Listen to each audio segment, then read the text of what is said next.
Welcome student. हमारा आज का टॉपिक है क्रमवाचक विचारधारा। हमने पिछले वीडियो में अध्ययन किया था उपयोगिता की दो विचारधाराएं होती है, गणनावाचक और क्रमवाचक। गणनावाचक विचारधारा का अध्ययन हम कर चुके हैं। आज के वीडियो में हम क्रमवाचक विचारधारा या जिसे अंधिमान वक्र विश्लेषण भी कहा जाता है उसका अध्ययन करेंगे। क्रमवाचक विचारधारा नाम से स्पष्ट है कि उपयोगिता को क्रम प्रदान करने वाली विचारधारा। इन विचारधारा के समर्थकों का मत था कि चूंकि उपयोगिता एक मानसिक तुष्टि का गुण है, अतः उसे मापा नहीं जा सकता है। क्रमवाचक विचारधारा के अनुसार वस्तुओं के विभिन्न संयोगों को तुष्टि गुणों अर्थात उपयोगिताओं के आधार पर क्रम प्रदान किए जाते हैं और उन क्रमों की तुलना कम या अधिक संतुष्टि के आधार पर की जाती है। अर्थात उपयोगिता को केवल क्रम प्रदान किया जा सकता है अधिमानों के आधार पर, प्राथमिकता के आधार पर, और उनकी केवल कम या अधिक संतुष्टि के आधार पर ही तुलना की जा सकती है। परिमाणात्मक आधार की इस सिद्धांत ने समर्थन नहीं किया है। अंधिमान या तटस्थता वक्र की अवधारणा के माध्यम से इस विचारधारा को स्पष्ट किया है, इसीलिए इसे अंधिमान वक्र विश्लेषण भी कहा जाता है। इस विश्लेषण की कुछ मान्यताएं हैं। पहली, उपभोक्ता विवेकशील है, अर्थात उसे अपनी आर्थिक क्रियाओं का पूर्णतः ज्ञान है। दूसरा, अधिमानों का क्रमवाचक दृष्टिकोण है, अर्थात अधिमानों को क्रम रूप से प्रदर्शित किया गया है। पहली प्राथमिकता पहले जिस वस्तु से अधिक उपयोगिता मिलती है उसे पहले क्रम पर, फिर दूसरे क्रम पर, इस तरीके से क्रम प्रदान किए जाते हैं। प्रतिस्थापन की सीमांत दर गिरती हुई होती है, अर्थात दो वस्तुओं की यदि बात की जाए तो दो वस्तुओं के संयोगों में यदि एक वस्तु का संयोग बढ़ाया जाता है, एक वस्तु की मात्रा बढ़ाई जाती है, तो अवश्य दूसरी वस्तु की मात्रा में कमी होगी, अर्थात प्रतिस्थापन की सीमांत दर गिरती हुई होती है। अधिमान सकर्मक होते हैं, अर्थात यदि A is greater than B की कंडीशन है, यानी A को यदि B से अधिक प्राथमिकता दी गई है, B को C से अधिक प्राथमिकता दी गई है, तो ये अंडरस्टूड है कि A is greater than C होगा, अर्थात A को C से अधिक प्राथमिकता दी जाएगी। अधिमानों की अगला पॉइंट है हमारा अधिमानों की दुर्बल क्रमबद्धता, अर्थात यदि उपभोक्ता ने A को B से ज़्यादा प्रेफरेंस दे दी है, A is greater than B, तो B is not greater than A, अर्थात B A से ज़्यादा कभी भी नहीं होगा, क्योंकि उसने अपना अधिमान प्रस्तुत कर दिया कि A है वो B से ज़्यादा प्रेफरेबल है। A को B से ज़्यादा प्राथमिकता दी गई है तो B A से ज़्यादा कभी भी नहीं होगा। इस विचारधारा के संदर्भ में अंधिमान वक्र एक कंसेप्ट दिया गया है। अंधिमान वक्र की तकनीक सर्वप्रथम एजवर्थ ने 1885 में दी थी। विस्तृत विश्लेषण J.R. हिक्स और R.G.T. एलन ने प्रस्तुत किया। हिक्स ने 1939 में वैल्यू एंड कैपिटल पुस्तक में अंधिमान वक्र की सहायता से उपभोक्ता की मांग की विस्तृत व्याख्या की। अंधिमान वक्र का अर्थ। अंधिमान वक्र दो वस्तुओं के इन विभिन्न संयोगों को व्यक्त करता है जो उपभोक्ता को समान संतुष्टि देते हैं।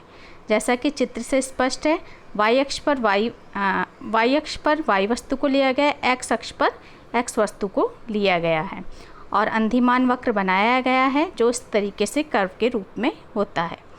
दो वस्तुओं के विभिन्न संयोगों को बताता है जो उपभोक्ता को समान संतुष्टि देते हैं, अर्थात इस वक्र पर जितने भी संयोग उपस्थित हैं वो उपभोक्ता को समान संतुष्टि देते हैं। जैसे हम कोई पॉइंट मान लेते हैं, ये सपोज़ ये पॉइंट है, A पॉइंट है।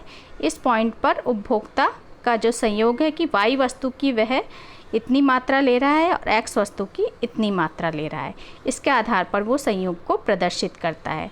नेक्स्ट पॉइंट यदि हम ले तो B पॉइंट पर y वस्तु की इतनी मात्रा और x वस्तु की इतनी मात्रा।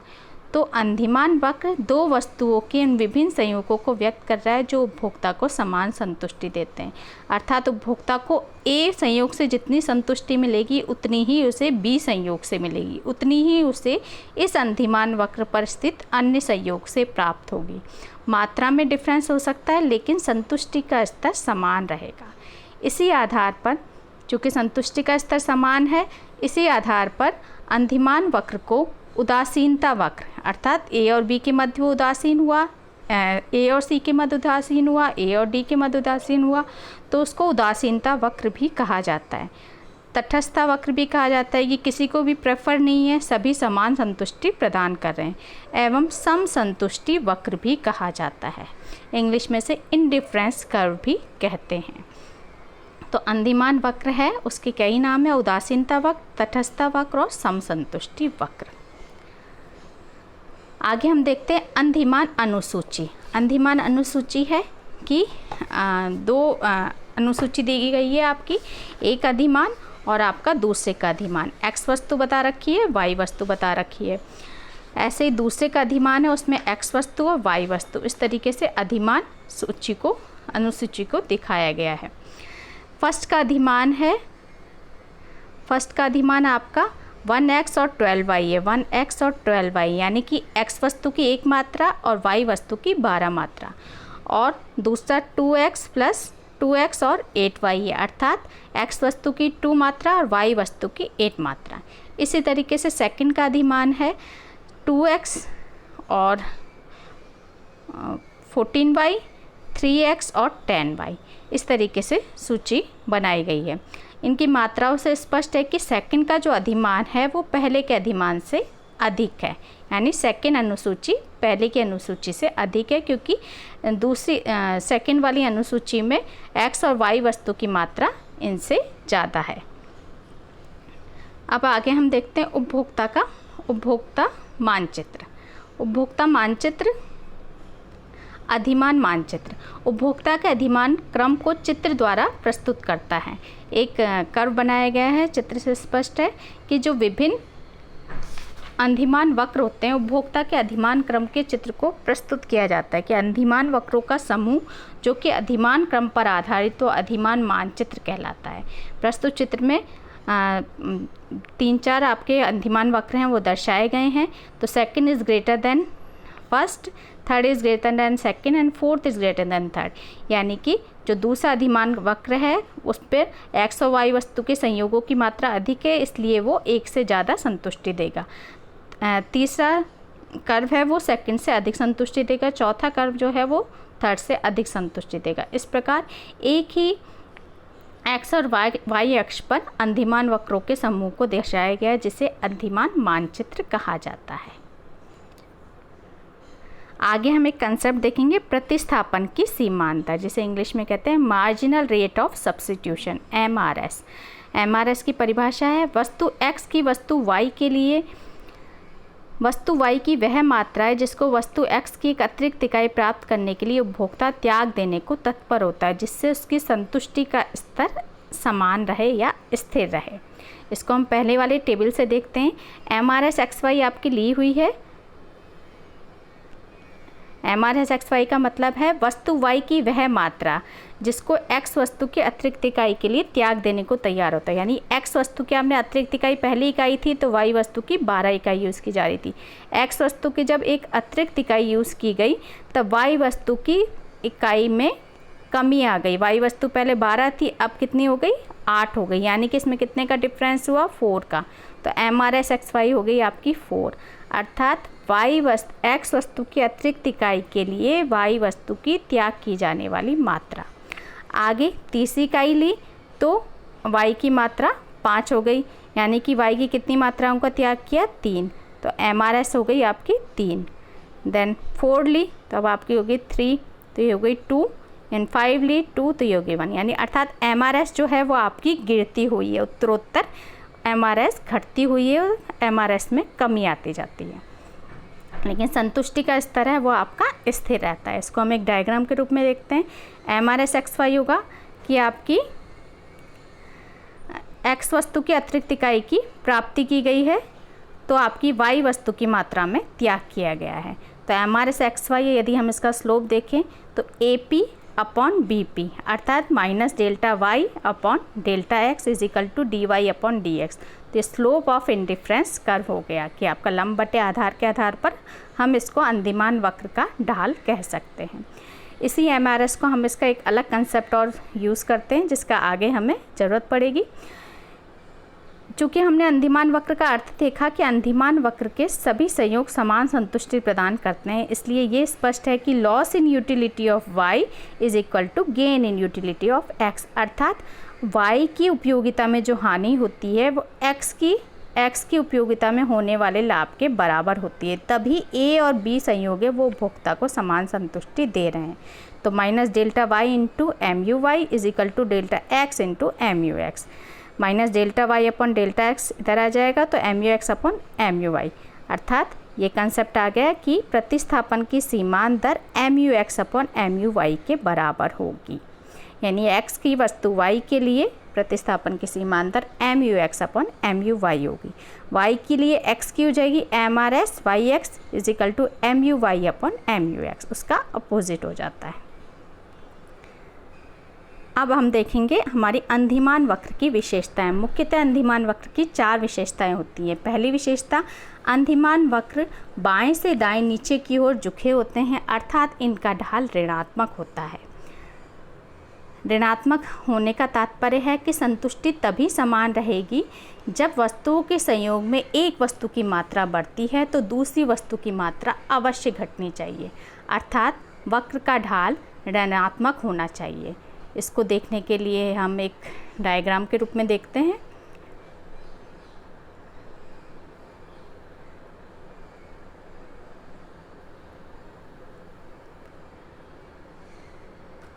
इस कंसेप्ट को समझने के लिए हम एक डायग्राम के रूप में देखते हैं इसको,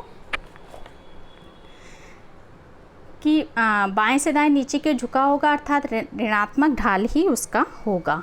तो इस कंसेप्ट में आपका ये वाला पॉइंट है, यही सही होगा। यदि हम इसके अपोजिट में लेते हैं कि यदि इसका ढाल ऋणात्मक नहीं होता है, अर्थात यदि डेल्टा एक्स अगर हम इस शेप में लेते हैं तो इस कंडीशन में कि डेल्टा एक्स तो हमारा बढ़ता जा रहा है लेकिन डेल्टा वाई है वो हमारा स्थिर है, अतः हमारा चूँकि अगला जो बिंदु होगा वो पहले वाले बिंदु से अधिक संतुष्टि देगा, अतः ये कंसेप्ट सही नहीं होगा।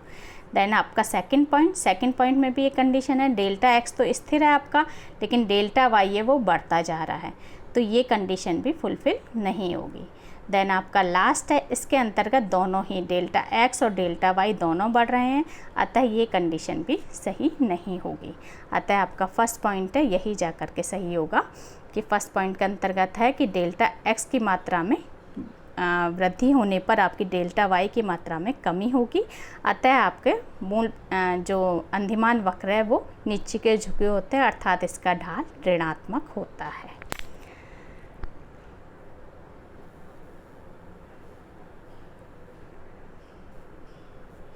सेकंड पॉइंट है आपका, उदासीनता वक्र मूल बिंदुओं की ओर उन्नतोत्तर होते हैं, अर्थात एमआरएस घटती हुई होती है।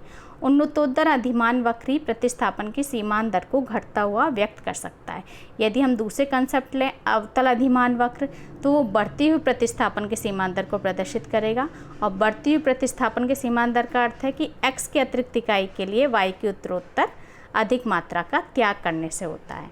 इसलिए एमआरएस की जो मात्रा होगी वो आपकी गिरती हुई होनी चाहिए, तो आपका कंसेप्ट तभी सही होगा जब आपका ये मूल बिंदु की ओर उन्नतोत्तर होगा। इसको भी हम एक डायग्राम के रूप में देखते हैं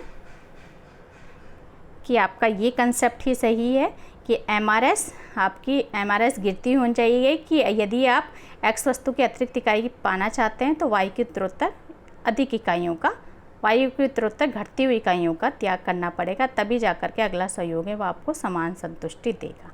यदि अवतल अधिमान वक्र की बात करें तो इसके अंतर्गत है डेल्टा एक्स की बढ़ती हुई मात्रा, डेल्टा एक्स की मात्रा में कमी होगी अतिरिक्त इकाई के लिए, वाई की उत्तरोत्तर अधिक मात्रा का त्याग किया जाएगा। इसका मतलब है एम आर एक्स वाई आपकी बढ़ती हुई होती है, जो कि आपका कंसेप्ट सही नहीं है। एक बढ़ती हुई होगी तो अगला संयोग पिछले संयोग से अधिक संतुष्टि प्रदान करेगा, जबकि हमारा कंसेप्ट है कि हर वक्र हर संयोग समान संतुष्टि प्रदान करे, अतः ये कंसेप्ट भी आपका गलत होगा।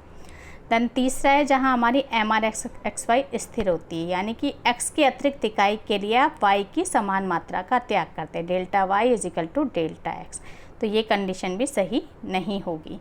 तो इसलिए हमारा फर्स्ट कंसेप्ट ही सही है कि अंधिमान वक्र मूल बिंदु के उन्नतोत्तर होते हैं, अर्थात एम आर एस है वो आपकी गिरती हुई होती है।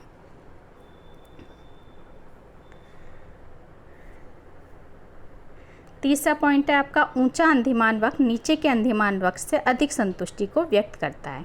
अर्थात ऊंचे अंधिमान वक्र पर स्थित संयोग नीचे के अंधिमान वक्र पर स्थित संयोग की अपेक्षा अधिक संतुष्टि देते हैं, क्योंकि उनमें मात्राएं x और y वस्तु की ज़्यादा होती है। जैसे हम प्रस्तुत चित्र में देखें कि Q संयोग है वो हमारा S संयोग से अधिक संतुष्टि देगा, क्योंकि इस Q संयोग में y वस्तु की इतनी मात्रा है, x वस्तु की इतनी मात्रा है, जबकि x वस्तु में y वस्तु कितनी है, x वस्तु कितनी, यानी कि Q is greater than S की कंडीशन होगी कि Q वस्तु में Q संयोग में चूँकि x और y वस्तु की मात्रा ज़्यादा है, ऊंचे अंधिमान वक्र पर स्थित है, इसलिए वो अधिक संतुष्टि प्रदान करेगा।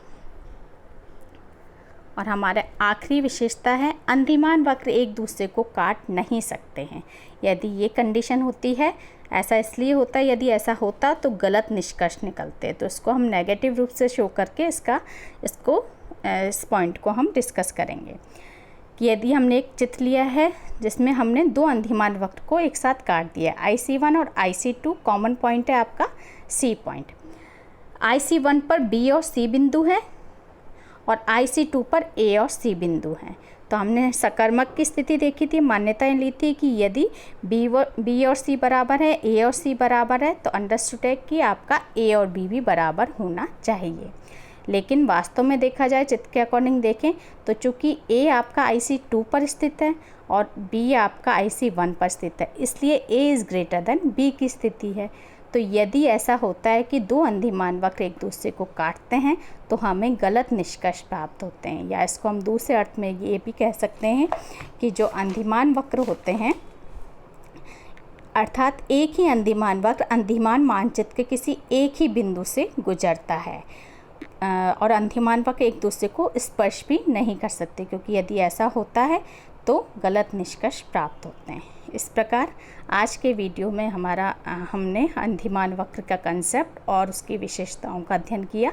आगे के वीडियो में हम उपभोक्ता के संतुलन का अध्ययन करेंगे, जो हमारे अंधिमान वक्र की सहायता से ही स्पष्ट किया जाएगा। धन्यवाद।